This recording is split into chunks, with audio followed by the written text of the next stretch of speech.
right, strap in everyone, because today we're diving headfirst into the wild world of quantum teleportation. We'll be breaking down a YouTube video lesson from QECWA, that's the Quantum Education Center of West Australia. Now, we know you're all busy people, so think of this as your quantum teleportation cheat sheet. All the good stuff, none of the fluff. Exactly. We're serving up a quantum teleportation crash course. No PhD required. And let me tell you, this stuff is mind-blowing. The video starts off with a question that'll really get you thinking. When do we think scientists will be able to teleport a quantum particle from Earth to a spacecraft? 20 years, 50 years. What if I told you it's already happened? Yeah, back in 2016, Chinese scientists actually pulled it off, teleported a particle to the MISIS spacecraft orbiting Earth. Instantaneous transmission of information across hundreds of thousands of kilometers. Absolutely incredible. Okay, so before we can even begin to wrap our heads around teleportation, the video takes us through some Quantum 101, laying the groundwork for our quantum adventure. Exactly. It's like learning your ABCs before you can write a novel. So first up, we've got superposition. Now, this is the idea that in the quantum world, particles can exist in multiple states at once. Unlike the bits in your computer, which are either a 0 or a 1, quantum bits or qubits can be both 0 and 1 at the same time. It's almost like a coin that can land on heads, tails, and on its side all at the same time. Right. It's like, what? And this is what gives quantum computers their incredible potential. Imagine trying to solve a complex problem, like designing a new life-saving drug. A classical computer would have to try each possibility one by one. But a quantum computer, thanks to superposition, could explore all the possibilities at the same time, speeding up the process exponentially. It's a game changer for sure. Absolutely. Now, if that wasn't weird enough, let's talk about entanglement. This is the phenomenon that even Einstein called spooky action at a distance. You've got two particles, linked in such a way that no matter how far apart they are, changing one instantly affects the other. It's kind of like having two magic coins millions of miles apart that always slip to the same side. Right. You flip one to heads, the other instantly flips to heads, no matter how far apart they are. Exactly. The distance just doesn't seem to matter. It's bizarre, but it's been proven time and time again. Right. So we've got these bizarre quantum properties. But how do we get from there to actually teleporting something? Well, first, it's important to understand that quantum teleportation isn't about physically beaming an object from one place to another like you see in Star Trek. So no beaming up, Scotty. No, unfortunately not. It's more about transferring the quantum information, the state of a particle, to another location. That location could be miles away. So you're not beaming up Scotty, you're beaming up information. Exactly. It's like sending a recipe, not the cake itself. You're giving someone the instructions to perfectly recreate something, even if they don't have the original ingredients. I like that analogy. Okay, so the video uses these visual representations called circuit diagrams to show how the teleportation process works. And you might be surprised to hear this, but it actually relies on just a few basic quantum gates. These are like simple operations that we can perform on our qubits. Yeah, it's pretty remarkable. Such simple operations can lead to something as complex as teleportation. So let's break it down step by step. First, we start with an entangled pair of particles. We'll call the people involved Alice and Bob, as is tradition in quantum explanations. Alice gets one of the entangled particles, and Bob gets the other. And remember, these particles are linked, no matter how far apart they are. Right. Now, Alice also has a separate particle, and it's the information from this particle that she wants to teleport. So here's where things get interesting. Alice takes her particle and entangles it with her half of the entangled pair. Then she measures both of her entangled particles. Now, this measurement is key. It causes the states of Alice's particles to collapse. Imagine you have a coin spinning in the air. You can't tell if it's heads or tails until it stops. That's what a measurement does in quantum mechanics. It forces the particle to choose a specific state. And here's the mind-blowing part. Because Alice's particles were entangled with Bob's, when she measures her particles, it instantly affects the state of Bob's particle, even though they could be miles apart. Yeah, it's like the information about Alice's particle is somehow embedded in the entanglement itself, and measuring her particles sends a signal to Bob's particle, instantly changing its state. Okay, that is some serious spooky action at a distance. It really is, but we're not quite done yet. Alice still needs to tell Bob the results of her measurements. She does this through a regular communication channel, like a text message. So she's literally just texting him. Pretty much, yeah. The important thing to remember here is that Alice isn't sending Bob the information about the particle she wants to teleport. She's just sending him the results of her measurements, which are just a few simple bits, like nubboses and ones. So how does Bob actually recreate Alice's particle with just a couple of bits of information? Well, that's where the final piece of the puzzle comes in. Based on Alice's message, Bob applies a specific quantum gate to his particle. It's like Alice is giving Bob a simple set of instructions based on her measurements.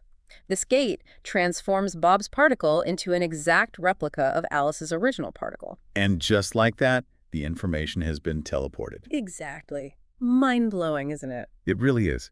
So no matter how far apart the particles are, the information transfer seems to happen instantly, thanks to the weirdness of entanglement.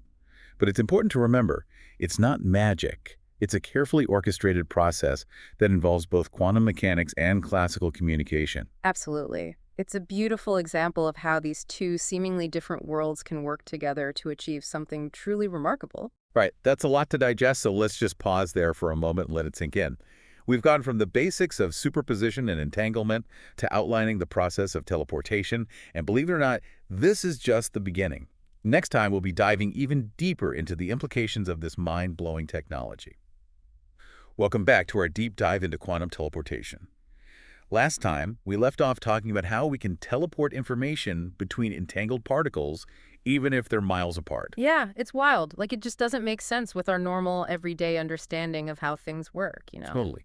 And as fascinating as the process itself is, I think what's even more exciting is what this technology could enable. Yeah. The video we're looking at hints at some really groundbreaking possibilities right now. Absolutely.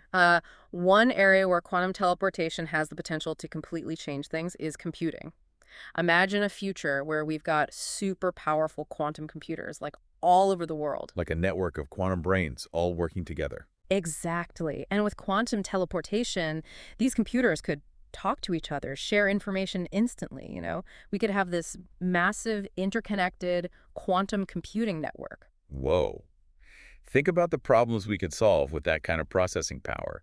We could be talking about major breakthroughs in, I don't know, medicine, materials, science, AI. Oh, yeah, for sure. Like, it's impossible to even imagine, really. We're talking about going from, like, a horse and buggy to a supersonic jet. A whole new level. Now, the video also talks about another amazing application of quantum teleportation, quantum cryptography.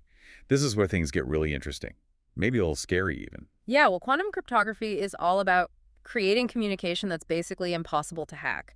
It uses, the weirdness of entanglement to make sure that if anyone tries to snoop on a message, you'll know right away. So it's like setting off an alarm. Exactly. Like, imagine Alice and Bob want to share a secret message, but they want to be totally sure no one else can read it. Right. So Yeah. how do they do that? How does entanglement come into play?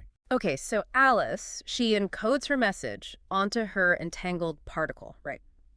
And because they're entangled, any change Alice makes to her particle instantly affects Bob's particle.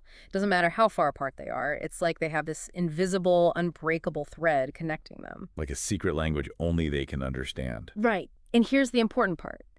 If someone tries to listen in on Alice's message, it would disrupt the entanglement. Just like if you tried to listen in on a phone call by cutting the phone line. Alice and Bob, they'd know immediately that someone was trying to snoop. So you're saying it would literally be impossible to hack. Think about what that would mean for cybersecurity. Yeah, I mean, it's a total game changer. We could finally have completely secure communication. Everything from personal data to government secrets, even financial transactions. That all sounds too good to be true. Mm. Are there any challenges to actually making this work, though? Of course, yeah, there are always technical hurdles. One of the biggest is figuring out how to keep entanglement stable over long distances. Entanglement is super delicate, and it's really easy for noise and interference to mess things up. It's like, I don't know, trying to carry a soap bubble across a crowded room without it popping. Haha, yeah, that's a good way to put it.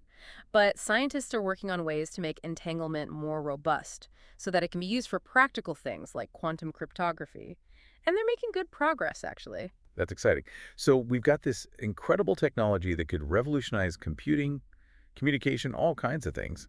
But, I got to ask, are there any downsides to having unhackable communication? Oh. It also feels like it could have some consequences we haven't thought of. That's a good point. It's really important to think about the ethical implications of any new technology, especially one as powerful as this. I mean, it could be used for good, protecting privacy and all that, but it could also be misused, right? What kind of misuse are we talking about? Give me an example. Well, imagine if only certain groups had access to this technology. Like, it could create a huge power imbalance where some people or organizations could communicate in total secrecy while others couldn't. That's true. Like some people have invisibility cloaks and others are left totally exposed. Yeah, that's the idea. It's a really powerful tool, and we have to be careful about how it's developed and used. So we need to make sure it's used responsibly. That makes sense. This is giving me a lot to think about. Yeah, me too. I think it's a reminder that science and technology aren't just about, like, pushing the boundaries of what's possible. It's also about figuring out what kind of world we want to live in, you know? That's a great point. This has been an incredible conversation, really eye-opening. We started with quantum teleportation, talked about unhackable communication, and even got into some of the ethics of it all. Yeah, it's been a wild ride through the quantum world, and there's so much more to explore. That's right. We'll be back after a quick break to finish up this amazing deep dive into quantum teleportation. Stay with us. Welcome back to the deep dive. It feels like we've just dipped our toes into the ocean of quantum teleportation, you know? There's so much more to discover. It's true. Quantum information science is a huge field, and it's changing so fast. What we've talked about today is really just a tiny glimpse into what's possible with this technology. And even that tiny glimpse has been mind-blowing, right? Well, From superposition and entanglement to actually teleporting information, it's wild. And we even talked about some of the ethical questions that come with this technology, like with quantum cryptography. yeah, I think it's really important to remember that scientific progress doesn't happen in isolation. It can have a big impact on society in both good and bad ways. So as we learn more about the quantum world, we need to have these conversations about the ethical implications of these For discoveries. sure. The idea of unhackable communication is exciting, but like we were saying, it could also be misused, right? Exactly. That's why it's so important to have these discussions and think things through carefully. We want to make sure these technologies are developed and used in a way that benefits everyone, not just a select few. It's a big responsibility, but it's also a huge opportunity, right? I mean, think about the potential benefits of quantum technology. It could be incredible. Totally. Like, imagine a world where quantum computers can help us tackle some of the biggest challenges we're facing, like climate change or developing new medicines. And imagine if everyone had access to secure communication, protecting their privacy, and building trust. That's a future worth fighting for sure. Uh-huh. And I know there will be challenges along the way, but the possibilities are just too big to ignore. I agree. This deep dive has been about more than just understanding how quantum teleportation works. It's about getting people curious and thinking critically about what all of this means, you know? And we want you, our listeners, to really think about the impact this technology could have on the world. So as we wrap things up, we want to encourage you to keep exploring this fascinating world of quantum mechanics. There are tons of resources out there, books, articles, videos, even online courses. And who knows, maybe one day we'll be teleporting more than just information, right? Maybe we'll be teleporting ourselves across the galaxy. But until then, keep asking questions, keep learning, and keep an open mind about the amazing possibilities of the quantum realm. Well said. Thanks for joining us on this incredible journey into the world of quantum teleportation. We hope you enjoyed the deep dive, and we'll catch you next time for another exploration of cutting-edge science and technology.